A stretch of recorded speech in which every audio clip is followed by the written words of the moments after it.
Oh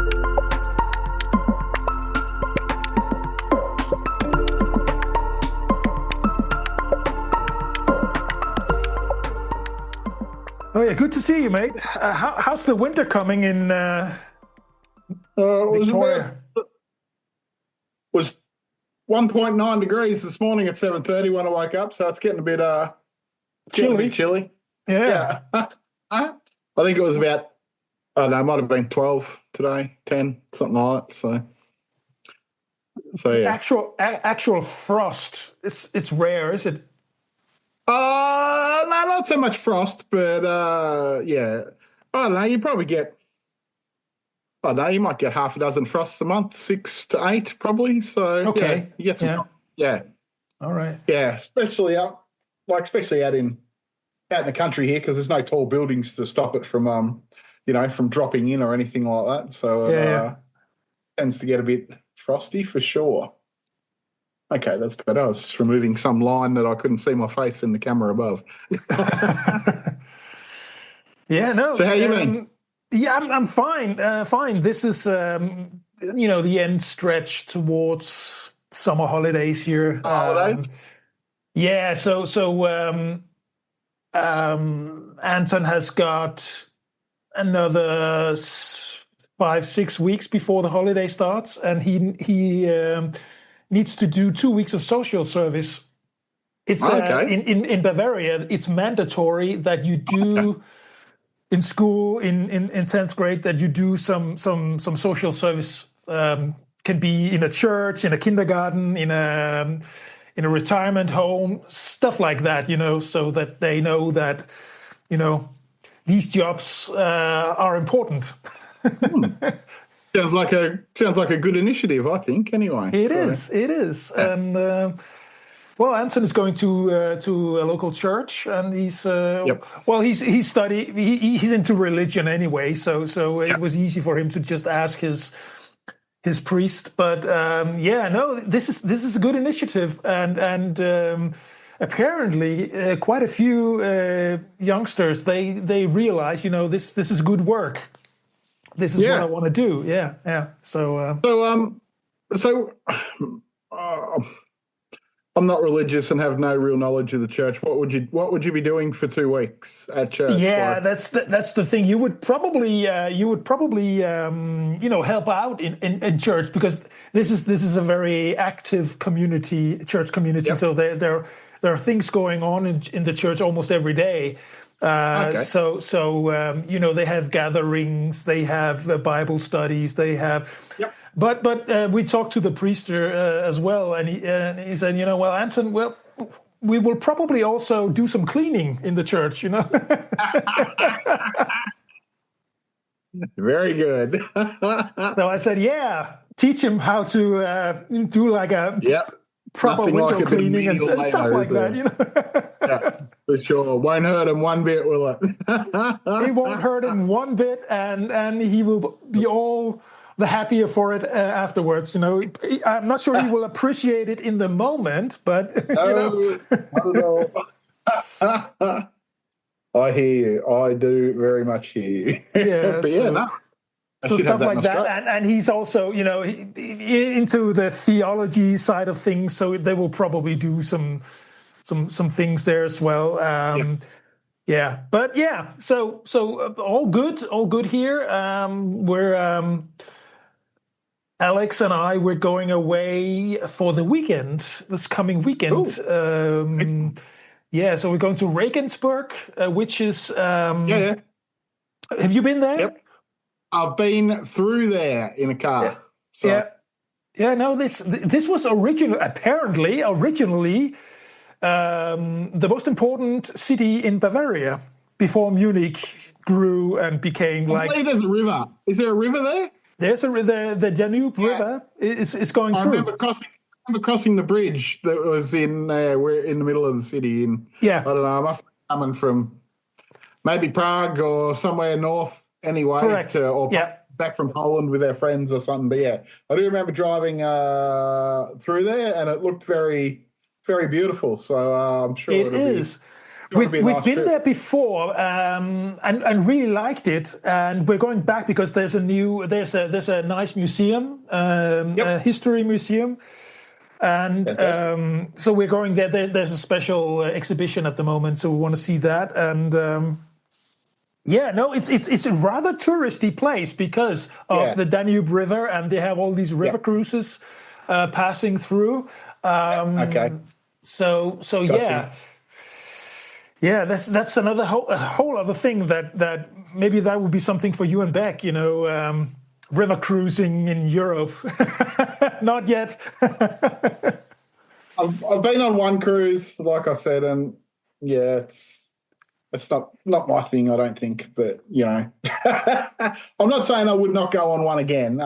But it's not on my radar as such. I tell you what, I would do though. I would go on a repositioning cruise that goes from Europe to America or Australia to America when they're going, when they're taking the ship back from the end of summer here to winter over there, because you can often from the end of our summer to the start of the summer in North America, in Europe, because you can often pick them up pretty cheap. I think last year there was one from Sydney to Vancouver was like $2,600 for 18 nights or 19 nights. You don't stop often though. You might only stop 4 or 5 times though during that voyage, but it'd be a pretty nice way to get some work done online, while you're sitting in a cruise ship and someone was, all your food's included. So for $2,600 for 19 nights, it's a pretty decent deal when you've got room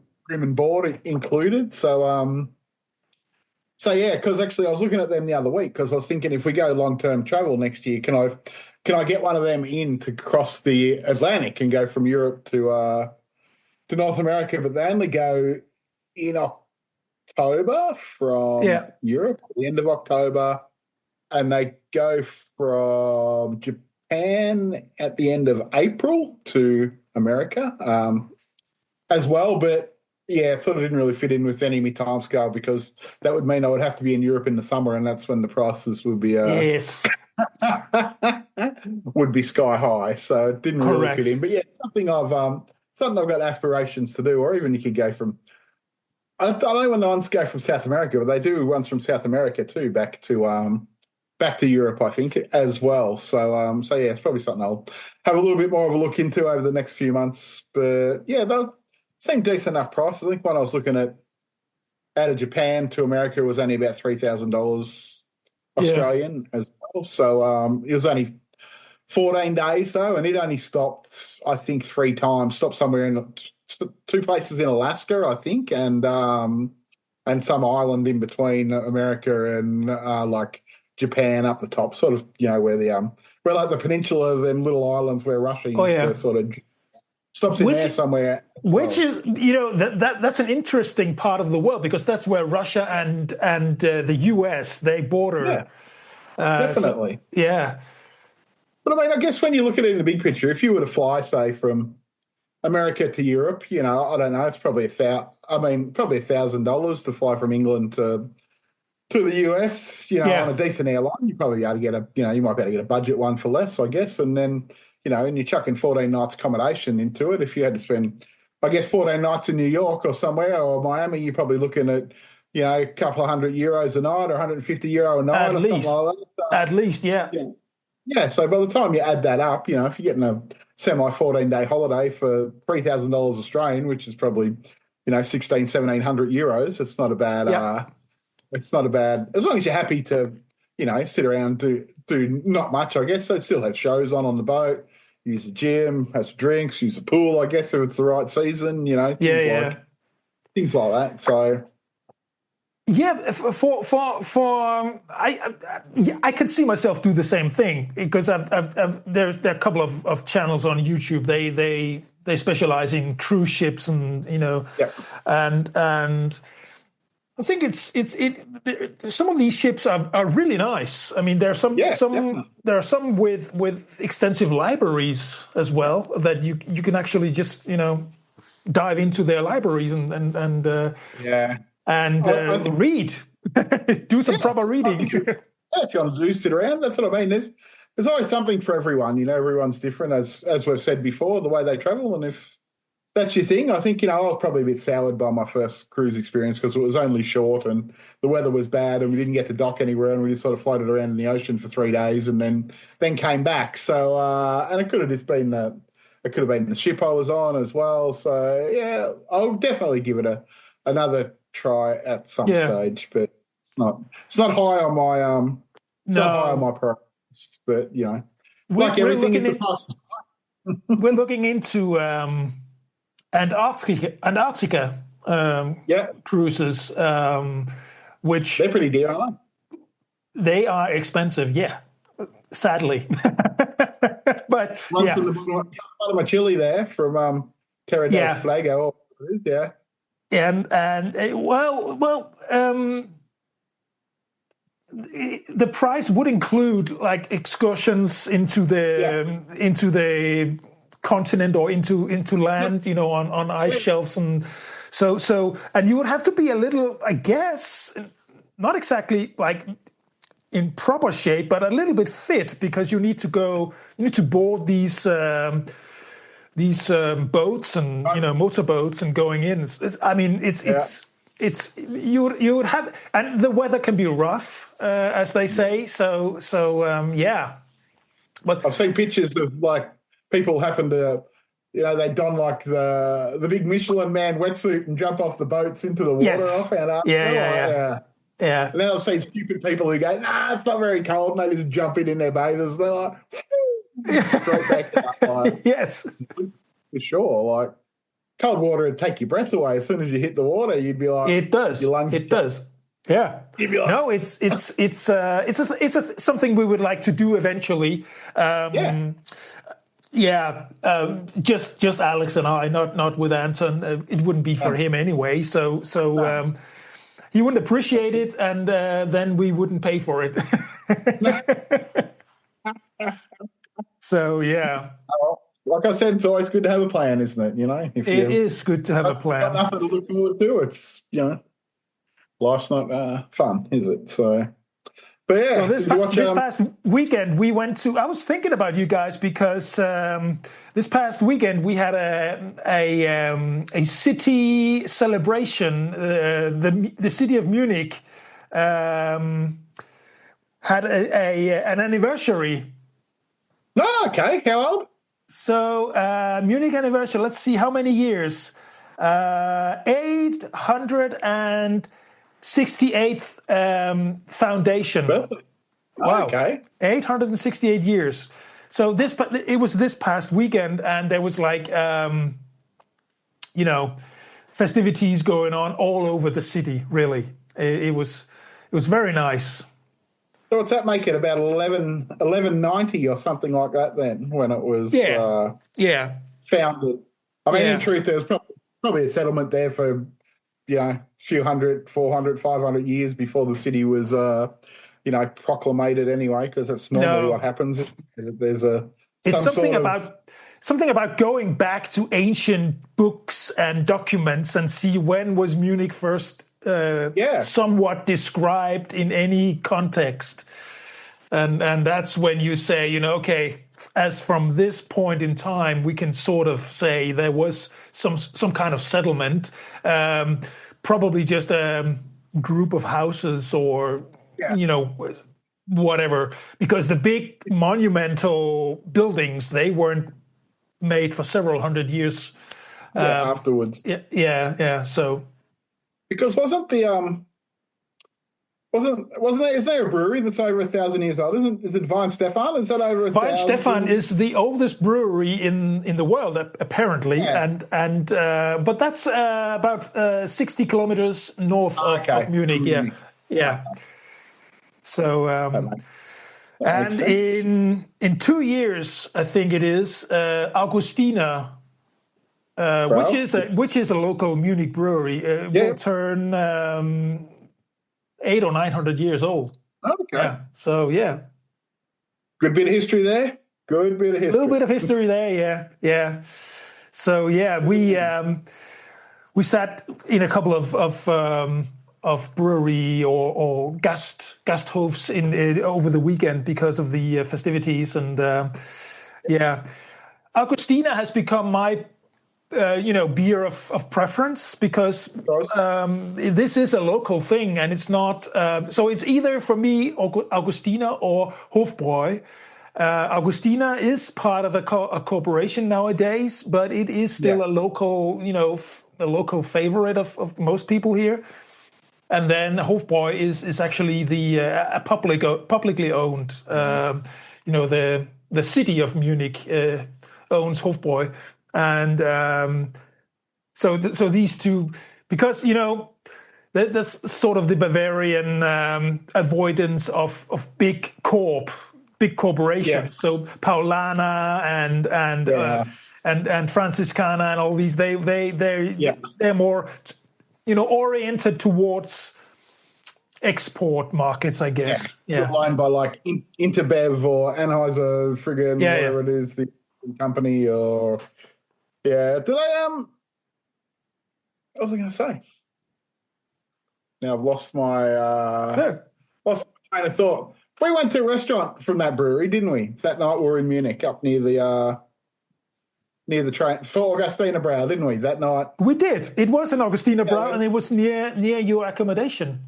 Yeah, up from the back of the train station, was behind the main train station. It is actually the Stammhaus, as they call it. The main house, where previously the headquarter of Augustina Brau was. Now they moved administration to elsewhere in the city, actually just above the Oktoberfest Wiese. Not far away from there, you find the Augustina Brewery world headquarter. Yep. So, what about that other brewery that when we were there last time? That Ash Liquor or whatever it's called. Yeah. Is that still going? But I don't know. I don't know which brewery it is, but they name their individual brews or beers. All these kinds of things. I can't remember which brewery makes exactly that, but I think it's still going. I think it's still going. Yeah. I think it's the Münchner Kindl brewery, and they're actually moving towards new facilities. Not far away from where we live, actually. They've spent a couple of years now building this brewery, because it's built in old style, with old bricks, and and it looks very nice. But I think they'll have a restaurant and brewery there for visitors to come in and make a bit of a show of it. I know, like, Bavaria is obviously a traditional beer area, but are they moving away from making traditional beer and making like these fruity flavored beers that seem to be popular everywhere, to try and draw in the female demographic and the non-beer drinkers and things like that? That seems to be a trend all around the world. It is. There are quite a few microbreweries, popping up. And that's true. And there are many good ones. I must say. Sure. In order to put the stamp of Reinheitsgebot, which is the purity, the original, they're not allowed to use anything else but water and wheat and malt, is it, or hops? Hops, yeah, exactly. Hop. Malt is what makes it for Dunkelbier. It makes it a little more sweety, caramelized flavor. Yeah. I'm a big fan of the Dunkel. I am too. It's actually, but mostly in the winter. I like it, when it's cold and it's a good beer to drink in the winter. Yeah. They're all good. They're all good. They're all good. That's it. I must admit that I don't drink as much beer as what I used to. I'm sort of more of I don't know. I still like beer, but I don't know. I don't mind like a cider or something like that these days. Cider can be very refreshing, really. Yeah.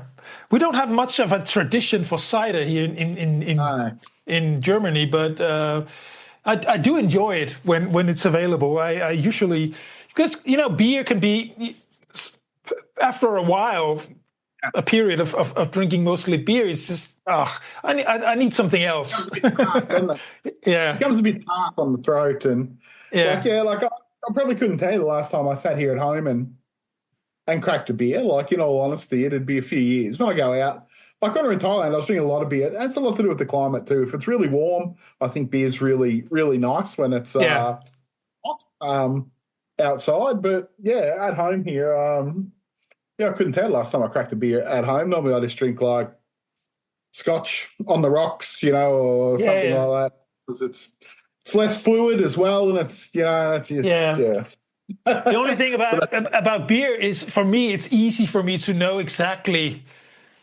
what I can and cannot, take in, because I can control it much easier. And with the harder liquor, it's just, oh man. It all seems good until it's not. Yeah, and if I'm not careful, then I have a hangover the next day. Even though I won't feel particularly drunk. It's just, the next morning I can certainly feel, oh man, I shouldn't have done that. That happens when I drink a lot of red wine. Me too. Yeah. Red wine is not good for my system either. Well, that's what they reckon. Like, if you're drinking spirits, they reckon the clearer the colour, so like the vodkas and that, give you less hangover than what the Scotch or the darker the darker coloured liquors do. So probably the same with wine for some probably reason. Maybe white is not as hangoverish as true as what.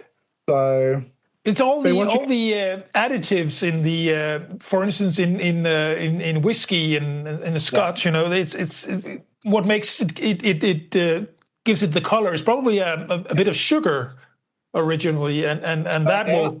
Yeah, that will, you will feel that in your system. Yes. Yeah. Definitely. Been watching any of the World Cup? Yeah. No, I have not. And I should have done my homework and checked out. I think Germany played last night, didn't they? Yeah. Yeah, I think they won. They played some minnow, didn't they? Curacao or some little island. Curacao, yeah. Yeah, I think they won like 6-1 or 7-1 or something like that. So. Yeah. Well, that I can tell you from just what I casually know about German football fans, this was to be expected. Yeah. If they lost, that would be the real story against a little island like that. I would say, but.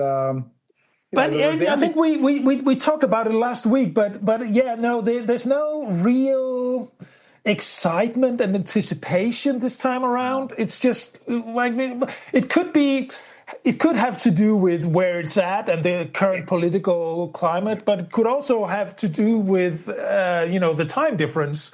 That's true. It's early morning when it's on for you guys, isn't it? Yeah, so there's not really a good excuse to do some open air public viewings and stuff, and that's usually what brings in excitement. I'll tell you what, in a few weeks, if we're still around Germany, the excitement will build up. Is Denmark in it? No, not at all. No, we didn't qualify. Okay. No. And rightly so. If Denmark were in it, I assume you'd be backing for Denmark and not Germany, or would that be right? Or? Yeah, I would. I would. But yeah, no, Denmark didn't qualify, and rightly so. We were really appalling, and we didn't deserve to be in it. So there were a couple of playoffs actually. And we missed them all. And I think we got more than our fair chance of qualifying, and it just didn't work. So, it's we're not there. Seemingly, I was wrong about Australia because we beat Turkey 2-0 yesterday. Yeah, you did. Congratulations. which in all, I mean, I think it's a fair and square victory, and I think it's good that you did because I mean the Turks they do have a good team. They have good clubs in Turkey as well. I mean, they're in a European context. Turkey or Turkey, I think it's the right way to pronounce it nowadays. They have good football teams. They really do. They do. So yeah. So something different. We play America next weekend, so that'll be interesting. Yeah, it'd be nice to beat them as well. Are you following in Australia? Is there like a general following of soccer or? Well, of the World Cup, there is. Our national teams have always got good support, but in recent years, it's been our female national team that's been better, qualified and higher positioned and, sort of than the males. So, but yeah, there was, because it's on here mid-afternoon, yesterday there was a lot of people in cities at live sites around Australia, like watching it and things like that. So there was a lot of support for yesterday's match, because normally for us the matches are on at 5 o'clock in the morning, 4 o'clock in the morning, but because America's 16 hours ahead, everything will fall in the afternoon. Which is better than for us, because here it's really very early morning, and that's just too early to go to a public viewing and drink beer, even for Bavarians. So Australia might qualify out of the group after one win. That might be all right. So see what happens. But I wouldn't expect further. But I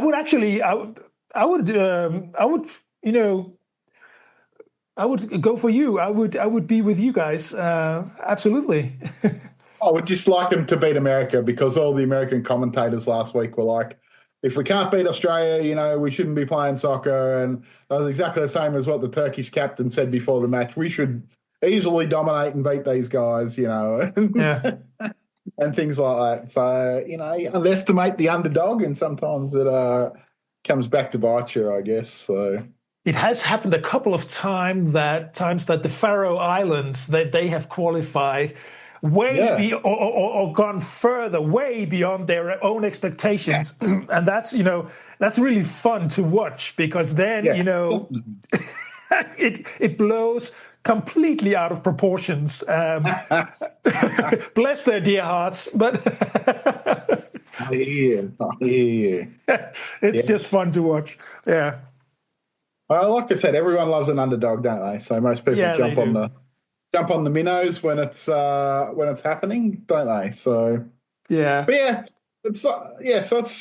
was on live TV yesterday. I don't know if all the matches are on live TV here. I think they're on pay TV, where you've got to have a subscription to one of the channels. But I think all the actually Australian matches are shown live on one of the national broadcasters, but none others. I don't really want to watch too many matches. I just get on YouTube and watch the highlights of matches. That's 3 or 4 minute highlight is enough. You see the best parts of it. And that's about all you need, really, in the end, isn't it? So it really is. I mean, particularly if the time difference is significant, and you cannot watch the entire thing anyway. I don't want to watch an entire game.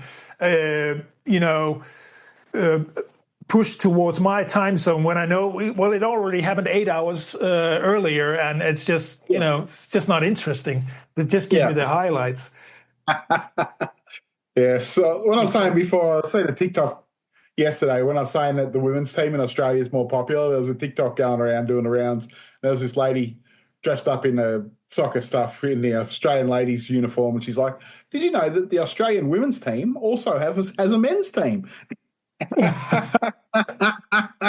it garnished a lot of likes. So but hey, that's it. It's the world game, isn't it? So yeah, it is. I remember when Anton was little, he would really enjoy football or soccer, and he was also in a club for a while. But he was just like his father. He was never really good with a ball. It's not really where I have my strength. How about you? Did you play any soccer or? No, I only played golf. So that was more my speed. So But golf, I mean, I've tried golf a couple of times, but I don't have the patience for it. But it is a mind thing, you know. It is very much so. Yeah, So no. I used to play a lot of golf. I used to be a pretty good golfer back when I was in my early 20s. I don't know if you know much about golf, but I had like a handicap of 4 and 3 and 5. Wow. So I was a handy golfer back in the day when I was younger, before I had a wife and a full-time job and things like that. When you could actually, spend a few hours every second day on the golf course, it made some difference. So, but yeah, do you have in your area? Do you have like golf courses in the area? Yeah, for sure. There's probably 1, 2, 3. It's probably 4 within 20 kilometres of my house. So, yeah, wow. Yeah, so there's a lot of golf courses around here, most definitely. So Maffra Golf, where I live, my local golf course would be 1 kilometre away, probably, kilometre and a half. Okay. So when I was a kid, we used to play like when we were in high school and group of. So after school, we'd just get on our bikes and tow our golf buggy behind us with our clubs on it and ride up the golf course. Every night after school. It was like summer when it was daylight saving time, and play golf at friggin' 8 o'clock or 9 o'clock at night and things like that. So I enjoyed playing golf. So do you have like golf celebrities in the area? Do you have like real pros coming from your area? No. I don't think so. None that I know of that are any decent on a world stage. Okay. Nah, it's just a local club. I think, I don't know. Back when I used to play, there might have been 400 or 500 members at the club. I don't know how many there is. How many there is now? It's like all things. It becomes a bit price prohibitive. Golf. It's it's not a cheap sport to play when if you had to buy a set of clubs, and all this sort of stuff, like golf clubs are not cheap. You'd be looking, 2,000 or 3,000 Australian dollars to buy a decent set of clubs, and then I think it's like about $1,000, which is probably cheap on a big scale. It's probably $1,000 a year or more for a membership here, which is cheap. If you go to Melbourne, you're probably paying $4,000 or $5,000 a year. But then if you go and play each weekend, you play in a club competition and that costs you $20 to enter. Then by the time you sit down afterwards and you have some drinks, so all of a sudden it's costing you, $6,000, $7,000, $8,000 a year to play golf. Like, so, and I go, well, I'd probably prefer to put that money to a holiday than exactly. Play. But then because I work a fair bit, I'd be only able to play like these days maybe once a fortnight or something like that, and it's just not worth paying $1,000 to play twice a month or something like that. It doesn't make sense. I always say when I get older and retire, if I can still move around, I'll go and rejoin when I can hobble around with the other old blokes up there or something like that. Well, my neighbor, our neighbor, literally next door, she's a lady. She's now 97. Up until 3 years ago, she would golf regularly. Yeah, she said that kept her young, moving and thinking, and that was kept everything. So I mean. It's pretty, well, I shouldn't say it's pretty low impact. I mean, it's a big impact on your back playing golf, like in your back muscles and things like that. I mean, other than that, it keeps you moving. It's a walk without, really having a walk because you're doing something that you sort of like. You're not just setting out to go for a walk. You know what I mean? Like, so it's. But you're exercise. Out in nature. You're breathing in some fresh air and. Yeah, most definitely. Yeah. So that was my sport choice for a lot of years. Actually, my golf bag is sitting just over there, covered in cobwebs. So now only the spiders enjoy your clubs. Only about 1.5 meters away from me.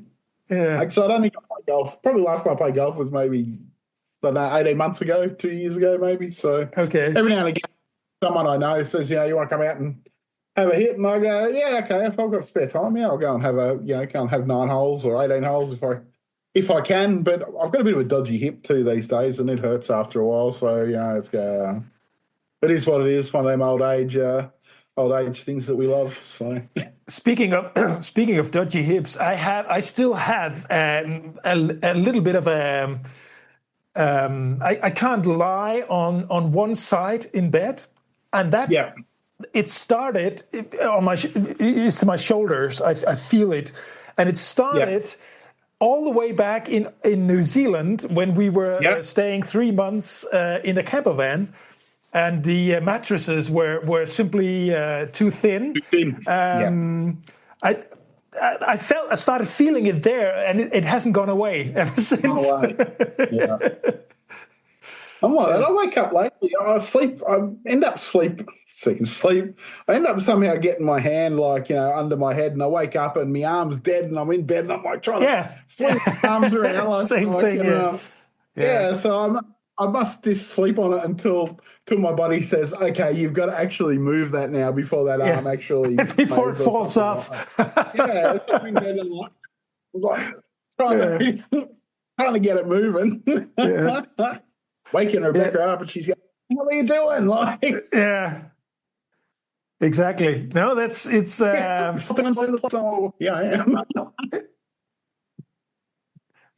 Crazy. Crazy. But there are a lot of with regards to golf. That's really something that can bring people around the world. Particularly people with extra time on their hands, they can travel for longer periods of time. I've seen many tailored journeys for golfers. They go through Europe or Well, in Australia now, there's a lot of the golf courses have like a camping area out the back for like RVs and caravans, so they can. So travellers who are golfers can just, like our course up here has a spot for I think it's about 12 powered sites out the back of it. So people who are travelling around, older people who play golf, they can just pull into the golf course and pay, they don't charge you much. It's only going to pay like $25 a night or something like that. And then they've got to play golf on top of it, obviously. So people can just pull in for a couple of nights, play a few rounds of golf, and then, continue on to the next course that has these same sort of facilities. A lot of country courses in Australia are turning that way into, part caravan, because there's so many old people. I shouldn't say old because, I'm heading that way. So there's a lot of mature-aged middle-aged people, who go around in their caravans and things like that, touring Australia at retirement age, and it's a cheaper option for accommodation, and a lot of them play golf and things like that, and you're allowed to have your pet, your dog, and things like that, whereas some caravan parks don't allow pets. So so it's a bit of it's like a booming micro industry to have a sort of campsite at your golf course, and they leave the showers open for them and the toilets, so much like a caravan park, and they can go in, have a shower, use the toilets, and when the bar's open there, they feel free to go in and use the bar and whatever they like as well, and get some drinks. So in general, I think Australia is a great place to camp. Much more so than Europe, really, because Australia is a continent, obviously, but and in where you are now, it's winter, so it's cold. We see all the Australians living south, they go north. So when we were traveling and camping in Queensland, we saw a lot of people from Victoria and South Australia, and they say we sort of move around the whole country, because we depending on temperatures and seasons and all that, but it's there's always a warm place to camp in Australia. Definitely. My next door neighbours were caravan people for a lot of years.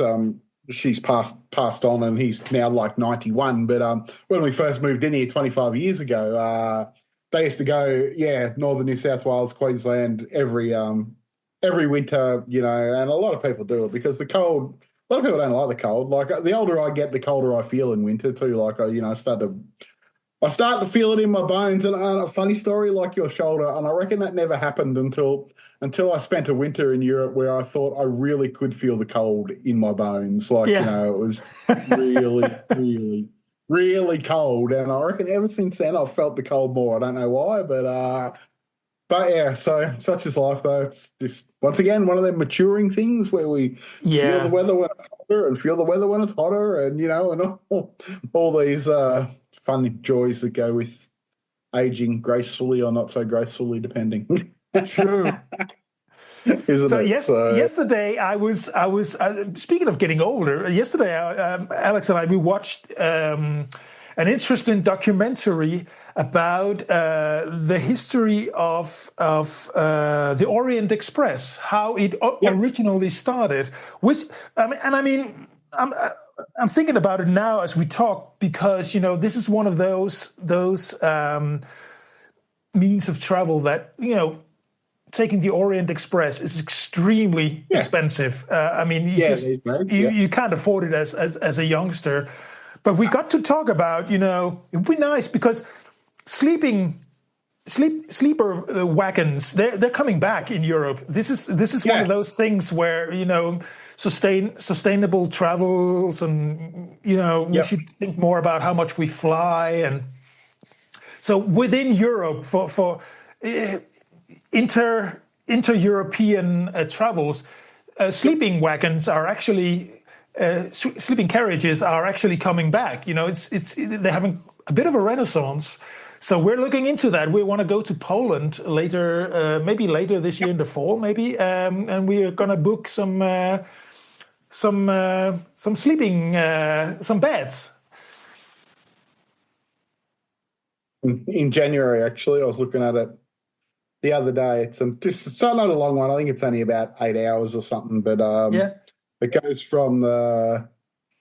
So when we go to China to go to the ice thing, we're going to go from Kunming, which is in the bottom section of China, to the Vietnamese border, and then you yeah. walk across the bridge and you're in Vietnam. But then Hanoi's still like, I don't know, 300 kilometres away. So apparently this luxury overnight train takes about 8 hours. So we're going to jump on that overnight and and go to Hanoi that way instead of. Well, there's not really many options. You either get a bus or you go on train. So from there, I don't think there's an airport at this town in No. Vietnam. It's just more like a border town where people transit in and out of China and in and out of Vietnam, vice versa. And it looked like a really nice setup as well. So we'll try that. But I've only ever been on one other overnight train, and that was in Vietnam as well. And that certainly wasn't luxury, that's for sure. It was just a four bunk cabin, but there was four of us, so it was all right. The kids were with us at that stage. So,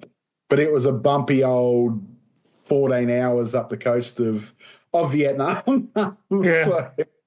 But I quite like trains. Like I said, the older I get, the less I like flying, not because of environmental reasons, even though that's probably a good reason. But I just don't like being stuck in a small seat for No. No. that long when I can avoid it. On a train, I can get up and wander around, and take some photos and do whatever I like pretty much. And but on a plane, I can't. But as we've said, I don't really have any great option if I want to. No, in Australia, you sort of need to fly if you want to see That's the rest right. of the world. That's That's it. yeah, But I would much prefer to take the train too. If yeah, I take a few trains in China in January, like because the Chinese train system's amazing. So it's yes, really really fast and really efficient to take a train. Which leads me on to another thing. Like most people, I don't know if they set it out this way in order to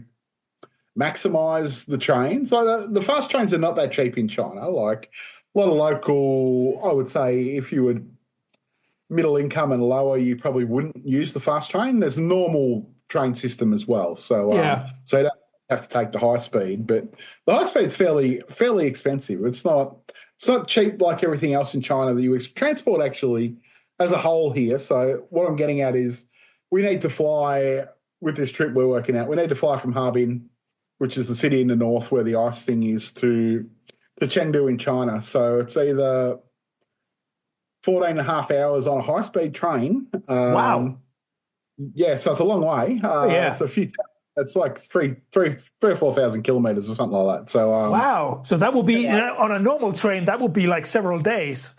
Okay, so on a normal sleeper train, it's around 57 hours. Wow. Yeah. Yeah. There you go.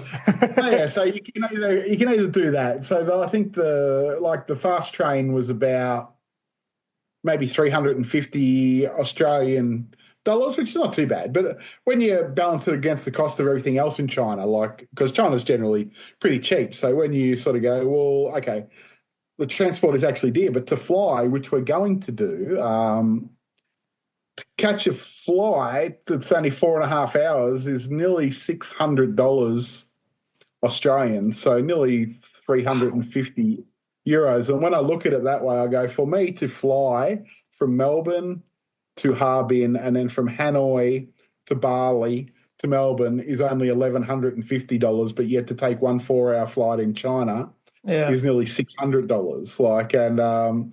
So because there's no budget airlines in China, so they're all just the full service carriers, so they all charge a premium on all sort of routes that you take. Yeah. So no, I don't know whether it's like that to encourage people to use the train system because the government invests so much money in the fast train infrastructure that they've built. I mean, like I said, it's still dear, but it's probably half the price of what the plane is, and then the local trains are probably half the price again of what the fast trains is. So there's like a step up here. I'm only taking the plane because I don't really want to sacrifice what would probably be 2 days in the end on a train, out of the time we have, because we would have to probably go from Harbin to Beijing, which is about 5 hours, and you know, and then we'd probably have to stay in Beijing and actually get up in the morning and then go again for the other 9 or 10, 11 hours or whatever it is to get to Chengdu. So then you wouldn't get there until the next night. Whereas if I can get a plane that's 4.5 hours, well, I can leave in the morning, 9 o'clock, and I can be there by 1 o'clock. Whereas, the train option wouldn't have got until the next day at like 9 o'clock or 7 o'clock at night or something like that. So in reality, I then wasted 2 days pretty much sitting on a train, which if I had an unlimited time frame, that wouldn't be necessarily an issue. But to lose 2 days just to sit on a train is What would a from the very north with a normal sleeper train? What would that cost? You said $300 on the fast train, but hang on, I tell you, where are we?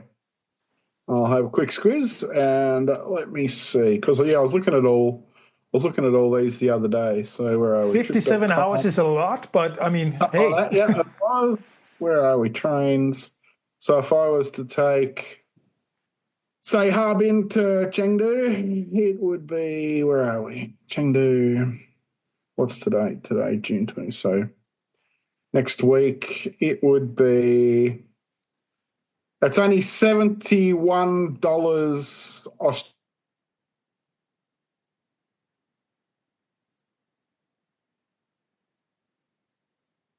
So if you were to get a bed, which is, say, a soft sleeper, they call it, which I don't know if you can see that. It just sort of looks like a normal train cabin with a couple of.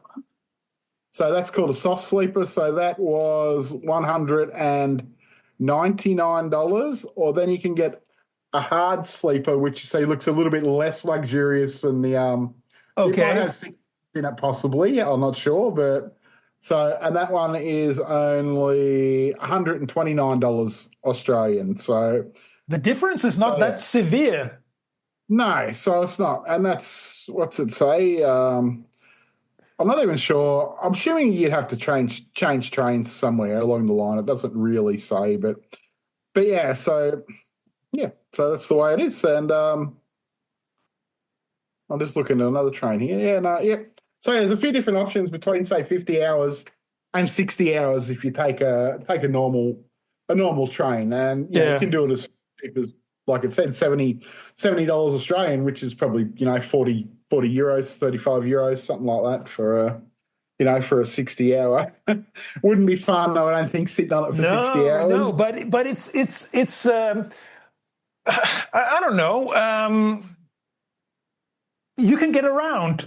I mean, it's not that, because when traveling in general, I think, sure, you can and this is what they speculate. All the companies, they speculate in this. Comfort, you pay extra, but basic. The basic travel is actually. I mean, these prices that you just mentioned they're really fair compared to European standards. They're extremely fair. Yeah. So it's like 3,100 kilometers or something. If you, I don't know how long it takes that's in a car route on Google Maps anyway. So it might be longer on a train. It might swing around some other way. Yeah. So it's about 3,000 kilometers. So it's nearly from Melbourne to Brisbane, and more than halfway back. So it's a fair, that's a fair whack, I guess. It is, and I'll tell you what. 3,000 kilometers in Europe, firstly, you would go across borders many times, and it would cost you a lot more, a lot more. I think you sort of sometimes it's hard to recognize the size of China because it is actually really large. I want to go to Urumqi, which is way out on the Silk Road, close to basically in Central Asia. So it's on the border with Kazakhstan. But if you fly from Beijing to there, it's like 6 hours, like a 6-hour flight, and it only takes like 10 hours to fly from Australia to Beijing. So sort of gives you a scope of how big China actually is. It is a big country. It is a big country. Actually is, and I think a train from Beijing is. Yeah, it's like even the fast train is like 20-something hours to get out there or something like that. So it's so it's a massively big country. So I mean, so when I say it's $500 to fly, this sounds like it's a lot, but I guess when the length of the flight probably dictates that it's probably worth that. But then, like I said, then when I measure it against, say, it's half the price of what it's costing me to fly from Melbourne to Harbin, and then from Hanoi to Bali to Melbourne is like $1,150, but it's nearly $600 to fly, just a little bit in China. So you go, doesn't seem fair when you weigh it up that way. But when you look at the distance, you go, exactly. 3,000 kilometers, so it probably is. It is. It isn't. It doesn't matter. You pay what it is anyway. You can't change it, can you? You can just whinge about it. Exactly. I'm really looking forward to follow your travels in China, across the country and all, because this is something that, I don't know, it's always been a bit of a mouthful to me, going to China and because as you say, it's so big and it's just, So I've never really even started mentally to think about it. It's just, whoa, man. And also because the local cuisine, the food culture is very different. The language is very different. You can't even read it. So it's just, from so many angles, it's just how do you approach it? Obviously, you have Willow now, who can, who can help you, and you've been traveling in China. She won't be with us, though.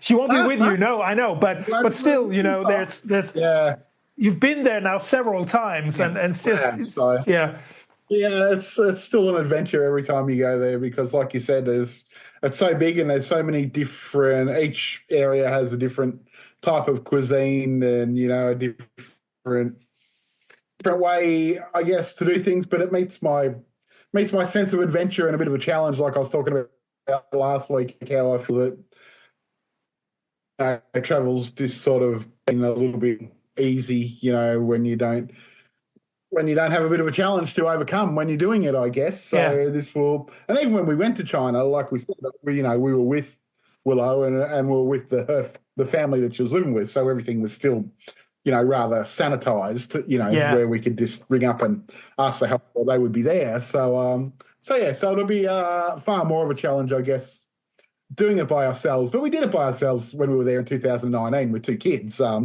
it's not, it's certainly not impossible. And China certainly less open, 7 years ago or when we were there first time than what it is now. So, but it's like all things, I guess. This takes a bit of time and a bit of patience and a bit of deep breath and go, okay, we'll work this out. It's okay. Yeah, exactly. Exactly. A lot of Google Translate and Google Lens point me phone at that. What's that say? What's that menu say? Yeah. But they are rather friendly, aren't? Well, it probably depends on the area as well. But yeah. I find them friendly. Actually, I find them a bit. Sometimes they don't sound friendly. But they sound like a lot like Germans. Sometimes, you know how they speak They sound like they're mad. Sometimes, you know what I mean when they speak. But I find some of the Chinese are like that too sometimes. But yeah. So it's good. That's the thing about the English-speaking world. They have all these polite words, and if it's not too much trouble, would you mind? The Germans they skip away all that. Just they're very matter of fact. Yeah. Well, the family that Willow lived with, like the husband Gary, like he said, there's no word, there's no translation or word in China for sorry. Like no one says sorry. Like like we're.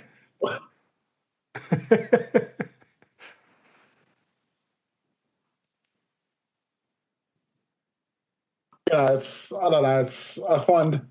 I find English people, or I don't know, Westerners in general, but definitely like Australians, I think we apologise for a lot of things that are, not really an issue to apologise for, as an over apology. Like for instance, if you're at the supermarket and you're standing in front of something looking, and someone comes out behind you to look at it and they're waiting, and I turn around and say, "Oh, sorry, here you go," and I'm like, "Well, what am I sorry for? I was here at this," I'll move, and then you can have a look, but you sometimes feel that sense of like, "Oh, I'm sorry because I'm in your way," but I was also looking at it, things like things like that, stupid things to say sorry for that you shouldn't really need to say sorry for, That sort of this tidbit of, apology for things that, don't actually require an apology. Where in China, there's no such thing as saying sorry for, standing in front of someone or, doing, things like that.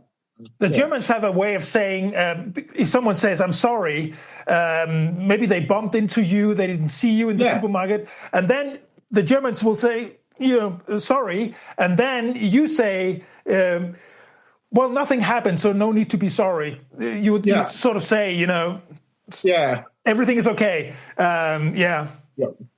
So, all these small customs, Yes, tidbits, aren't they? Going from anyways, Mark, it's been over an hour again. We just chat away here. I was really enjoying it. Next week, I can't do it on the Monday, but I can do it any other day next week. So we'll just chat about that. No worries, man. I'll be going to Regensburg in the meantime, so I'll fill you in. Look forward to hearing about it, and I'll text you next Monday, and we'll work out a day for. Exactly. And we're supposed to have like 35 degrees Celsius next week. So it's going to be proper summer, European summer. Happy days. You've got to put the sunscreen on. I will. You say hello to the family and talk to you next week. Okay, bye-bye. See ya.